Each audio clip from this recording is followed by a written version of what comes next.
All right, here with George Rose. George, Sam Goodman workout today. Looks pretty good in there. A few weeks away to the fight, 2 weeks away now. How much is at stake for Sam Goodman in this fight?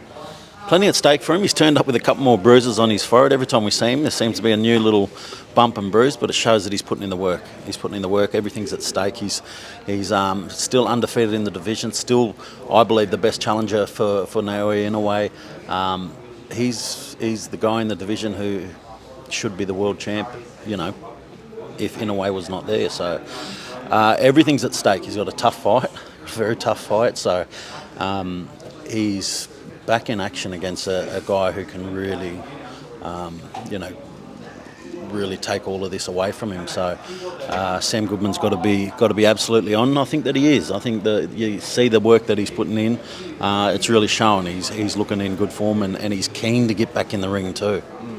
These Mexican guys are pressure fighters. There's a high chance he could get cut again. There's so much at stake in this fight for Sam. How confident are you that he gets the job done in this fight? I'm always confident in Sam. I think he's a brilliant boxer. I think he's one of our best clinical boxers that we have here in Australia. I think he really knows how to break down an opponent, and I think that's what he'll have to do. This guy's going to come forward at him. He's coming to take his head off.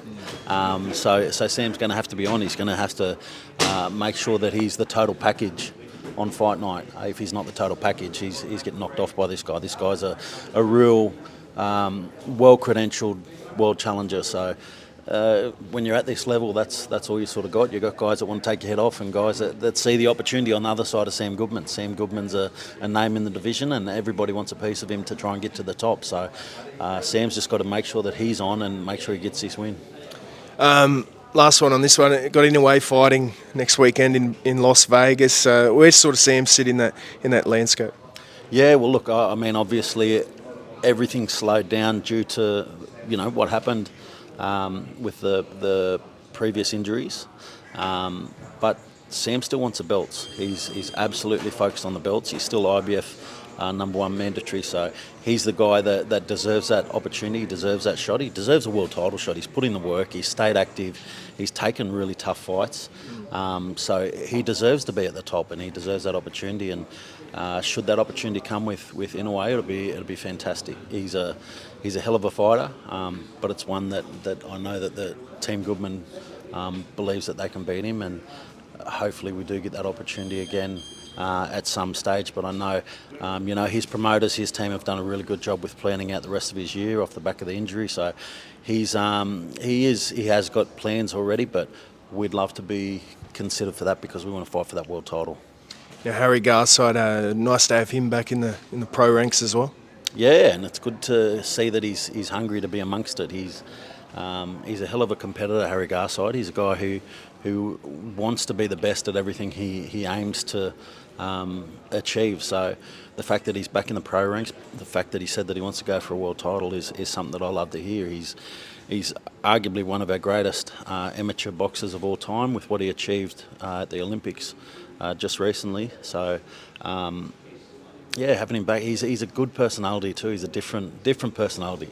It's always good to have a little variety of, and I think we do have that in Australian boxing. It's good to have a variety of personalities, a variety of types of fighters, and Harry's a completely different fighter once again. So he's a guy who wants to stamp his mark on the pros, and we're happy to accommodate him for that. Now, big news today. Tszyu, he's got a rematch against Sebastian Fondora. How did this all come about? When did you know about it? You sort of mentioned it a couple of weeks ago, but you must be pretty excited for this. I gave you the exclusive and you didn't want to drop it, so you can't be asking for an exclusive ever again now because I gave it to you. Ash was there. Ash knows. It's obviously since that first fight we've been keen to get back and get the belt again, but obviously different paths. Both have gone on different paths. We took the opportunity to go for the IBF belt. Fondora was recovering from injury. He's now had a bounce back fight. Tim's back in action again, so the timing worked out perfect for it. They're both ready to lock in their next fights, and this one makes sense. Let's do the rematch now and let's get back there, hopefully blood free this time. How do you sort of look back on the last 12 to 18 months. A lot of criticism thrown at you guys after that Tim fight, putting him in there against Fondora, and then the whole rematch situation. Is this sort of vindication for yourself? Yeah, well, look, I mean, people criticise you when you don't succeed at what you plan to achieve. It gives them an opportunity to throw criticism your way, but I don't really care. End of the day, I've got a job to do, and I think I do it pretty well. I've been able to. We've been able to lock in these world title opportunities, and that's what we want to do. Tim's a world-class fighter. He's a guy who should be fighting for world titles. He's a guy who can beat Sebastian Fondora. Anyone who criticises his performance in that one, go back and watch the fight. Look what he did for them first 4 rounds. I have no doubt that it would have ended very soon after that had the cut not have happened, and I look forward to Tim being able to show what he would have done.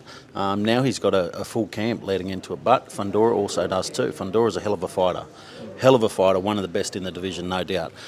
So there's no overlooking him in any way. He's a rightful world champion. He's defended his world title, which is very hard to do. So he's gone out and done that recently. And now Tim gets his opportunity to get back in the ring with him and really show what the trajectory was meant to be. Had that first fight have gone the way that it should have gone. What was, I guess, the path to this point? Obviously, there was talks of, Keith Thurman potentially fighting Tim. Where does he sit now? How did you sort of get to this point? Yeah, look, I love Keith Thurman. He was fantastic when he came out here to Australia. I'd love to work with him again. I'd love to look at that fight in the future, definitely, because he's a guy that you want to see in the ring. He's a guy that you want to see in the lead up to a fight. He's someone that really makes for a great boxing promotion. So we'd love to do that in the future. The opportunity was there, though. The timing was right for Fondora and Tim to run this back. So when that comes and both fighters want it and the belt's on the line, you've got to take that opportunity. How far from an official sort of date or venue for this fight? Talks of like New York, Vegas, LA. What's the thoughts there? Yeah, not going to give you the exclusive on that one because you already brushed your last exclusive. So we will have something soon on that though too. We'll announce that soon, but it's coming. It's coming soon. Was there any talk about bringing this fight back to Australia? Why is it going to be in the US? Well, Fondora's a champ. And it's a great fight. The first fight was highly entertaining. It was very talked about, one of the most memorable fights of last year. So it's one that deserves to be there in the US on the big stage. So we've got no problems heading back there. We actually look forward to it. I think the timing's right. It's been a while since we're over there. I think Little John's back, so we'll have to get back amongst that. But yeah, look, we'd love to get back over there, and then we said that we want to keep fighting here in Australia too. So off the back of that, we'd definitely look at what the rest of the year looks like. But Australian fights are still well and truly in the mind. It's probably a question more for Tim, but does he base his camp over in the US for this fight, or does he sort of train here? Yeah, no, it's probably a better question for the team. He's got a really good team around him, and they've been together a really long time. They know each other really well. They know what gets the best out of Tszyu, so he'll do whatever works out best for him. Obviously, the biggest issue for him is the sparring partners. Fondora's a unique individual. There's not many people built like him who fight like him. So finding the right sparring partners is the most important thing, and that'll probably decide how the camp is played out. Last one on this one. How big is this for Australian boxing? Tszyu back in a world title fight, potentially in Vegas or New York. It's fucking huge. When Tszyu is back, that's when Australian boxing is thriving. Tszyu with a world title belt around him, that green WBC belt around his waist, that's massive for Australian boxing. Tim gives absolutely everything back to this country, and he's got great support here in this country. So whenever Tim's a world champion, Australian boxing's doing good. Push for a couple more exclusive maybe, but the July show that was scheduled for perhaps Cairns or something, if Tim's fight sort of lands around that time period, will that sort of move or what? how will that sort of work? Yeah, look, we'd just reschedule based on how Tim's venue and date lands. Based on that, it will change how our schedule goes for this year. Obviously, this particular fight at this particular time was not plotted in when we done our original forward planning of the schedule, the one that we shared at the launch. So it will change it a little bit, but we'll probably off the back of that we'll be able to announce what our next 4 to 6 months looks like anyway. So any changes that happen, we'll make sure that we let everyone else know, and then we'll let you know. Let me know last. Last one, I saw Michael Zarafa yesterday say he'll throw his hand in the ring to fight Keith Thurman. You guys promote Michael Zarafa. Is there any chance we could see him in a big fight soon as well? Yeah, look, that'll be a fun fight. I think Zarafa, when he's on his game, there's not many people who can match it with him with the gift of gab here in Australia. So he'd be one who, if you've got to pick someone to try to go head to head with Keith Thurman in the War of Words, he's someone who'll put his hand up, and I think he'd do reasonably well. I don't know if he'd get the win in the War of Words, but he'd do reasonably well, without a doubt. So it's exciting. Like I said, I really loved having Keith Thurman out here. If that's what the people want, if that's what everybody wants to see, then that's something that we could definitely consider. Would he be annoyed that Tim's chosen to fight Fondora?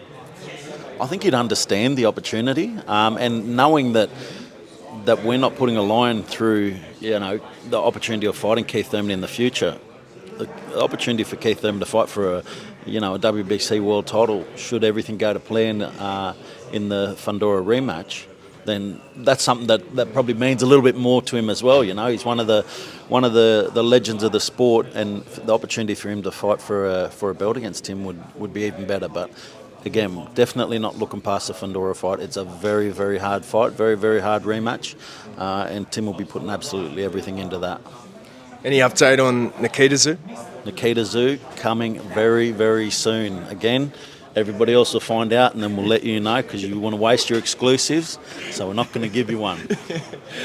Thanks, George. Appreciate it. Appreciate it.